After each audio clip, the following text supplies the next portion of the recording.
Good evening from the top of the world. I hope you all are doing absolutely well, and if you're thinking about me, I'm doing good as well. In this video, I'll teach you guys how to put on crying filter on Snapchat. If you guys don't already know about the trend, the crying filter is trending on Snapchat and Instagram and all over the medias, and I'm gonna teach you right now how you can use that on Snapchat. So at first, you must open up Snapchat, and after this is the scan or the photo button. You're gonna go to emojis right here.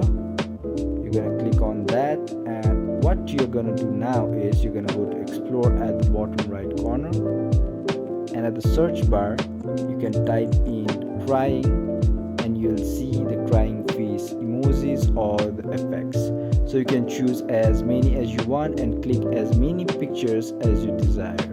So this is the one. After you put on someone's face, they will see like, or they will be seen like that they are crying, and you can make fun of them, or you can post it on your Instagram, on your any social medias. So this is how you put on crying face on Snapchat. And if you guys learned something today or found this video helpful, please do leave a thumbs up below and comment down what you'd like to see next. Until then, have a good time.